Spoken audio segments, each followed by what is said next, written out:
Monsieur le ministre, je ne saurais vous laisser partir sans revenir sur un sujet qui a fait l'actualité, un buzz sur les réseaux sociaux, notamment l'affaire de la ferme de Dougoutigui.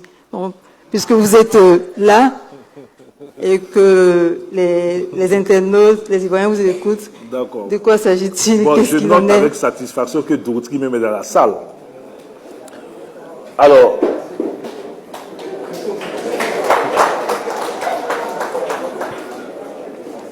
peut-être pour aller rapidement sur la question, peut-être je vais répondre rapidement donc à la polémique qui en réalité n'avait pas de sens, et puis expliquer bien la situation de ce jeune.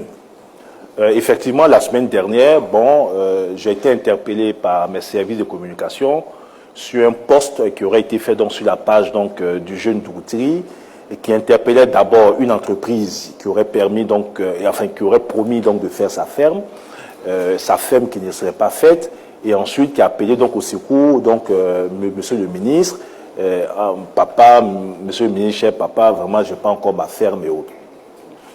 Lorsque j'ai eu cette publication, j'étais surpris, puisque c'était pas conforme donc à la réalité des faits. Dougoutigui aujourd'hui est propriétaire d'un terrain à Zagué qui nous a coûté 8 millions de francs CFA et qui porte son nom. Dougoutigui aujourd'hui a sa ferme qui est en pleine construction. D'ailleurs, on devait visiter ensemble la ferme le mercredi, mais compte tenu donc des préparations de cette conférence, j'ai demandé que la visite soit remise donc à lundi. Donc, alors, l'oncle de Dougoutigui, qui est en contact avec mon chargé de mission, M. Narcisse Poko, qui toutes les semaines fait un point avec l'oncle de Dougoutigui sur l'avancement donc des travaux.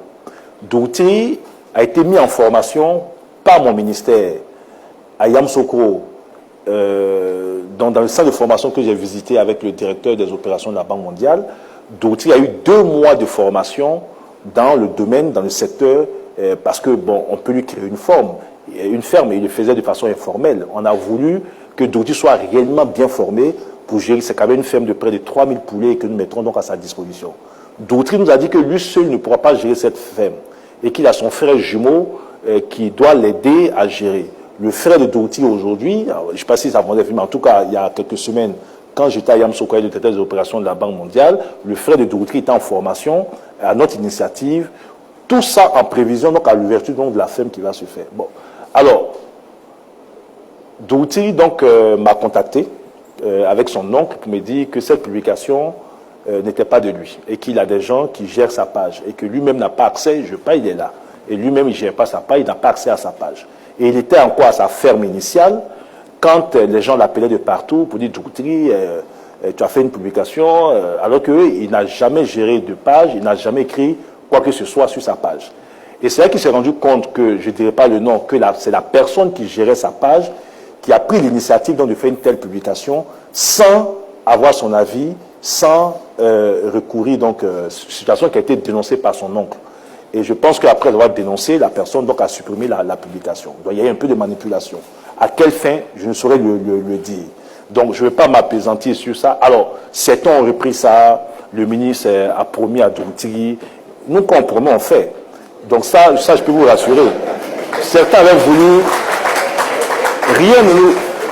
Alors, je peux même vous dire que rien ne nous obligeait. Ce n'était pas la recherche de publicité qui nous a amené à recevoir ce jeune.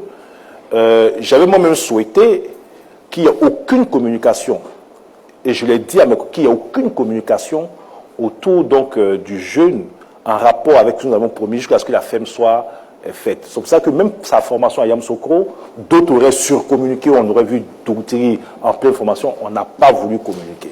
J'ai souhaité qu'on aille au bout du processus. La ferme de Dougoutigui va coûter 14 millions de francs CFA. Si vous ajoutez à ces 14 millions de francs CFA les 8 millions qu'a coûté donc la terre qui lui est mise à disposition, c'est 22 millions de francs CFA que Dougoutigui aura comme financement pour sa ferme. Alors, ce qui est intéressant dans sa situation, et c'est ce qui m'a poussé à l'aider, c'est que voilà un jeune qui n'a pas un grand niveau scolaire, je crois que c'est CE1, n'est-ce pas Dougoutigui? CM2. D'ailleurs, non, c'est important, il est au CM2. D'ailleurs, c'est ce qui même m'a fait tiquer, parce que quand j'ai vu la publication sur sa page, le niveau niveau donc de langage, et que je mets ça en comparaison avec le niveau scolaire de Dourtri, j'ai compris tout ce que c'est pas Dourtri qui a écrit. Même si peut-être qu'il a dit à quelqu'un d'écrire, mais ça ne peut pas être lui. Alors, voilà un jeune homme qui fait une vidéo et qui exprime sa joie de vivre, mais qui tout de suite est pris par tous ceux qui veulent faire du buzz autour donc, de son affaire. Je vais vous dire la vérité aujourd'hui. J'ai écouté une vidéo de Priska la dégameuse qui mettait en garde toutes les personnes qui veulent utiliser Dourtri au lieu d'aider donc le jeune. C'est cette vidéo qui m'a interpellé, qui m'a fait agir. Je l'ai appelé à mon bureau avec ceux qui étaient en charge de sa gestion. Et j'ai dit à Dourtri, tout ça c'est bien. Ton buzz va durer 1 mois, 2 mois. Tu n'es pas une star pour aller, je ne veux même plus te voir dans les boîtes de nuit, ceci, cela. Tu restes sur ta vocation. On va t'aider à réaliser ton rêve puisque tu dis que toi, tu veux faire ta ferme. C'est ton rêve de vie. On va t'aider à le faire. Mais tu dois savoir que tous ceux qui te courent après, qui veulent faire de toi donc, une star, beaucoup le font pour tirer profit donc, de cette situation. Et donc, nous avons échangé avec ses encadreurs, avec son oncle, et je dis, bon, voici ce qu'on va faire pour Dourtri, mais en contrepartie, je vous demande de le suivre. Et effectivement, vous allez voir que depuis un certain temps, Dourtri s'est mis en retrait donc, de tout. Mais sur la base des conseils que nous lui avons donnés. Et Dourtri est retourné donc dans sa ferme. Ça, c'est le premier élément. Ensuite, voilà un jeune qui peut être un exemple.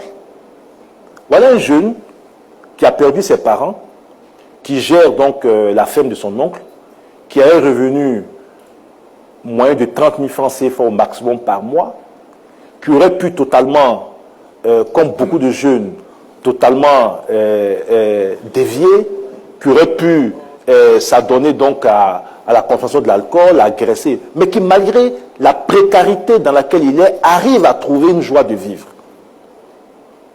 Pour moi, Dourtri doit être un exemple pour d'autres jeunes, à qui on va envoyer un message pour dire que tout est possible dans la vie. Et le contrat que nous avons avec Dourtri, c'est que quand il aura sa ferme de 3000 poulets, une partie du personnel qui va travailler dans la ferme de Dourtri doit être aussi des jeunes à qui Dourtri va donner une chance de formation dans le domaine de l'aviculture.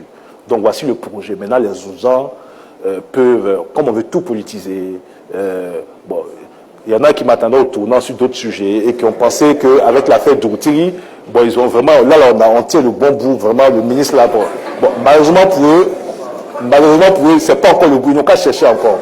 C'est pas encore le bout, parce qu'il y aura sa ferme, on visitera la ferme lundi ensemble pour voir l'état d'avancement des travaux. Mais quand Dourtri donc aura sa ferme, avec 3000 poulets, avec des jeunes qui vont travailler pour Dourtri, Dourtri a une formation, avec son jumeau qui est en formation. Est-ce qu'il a fini sa formation?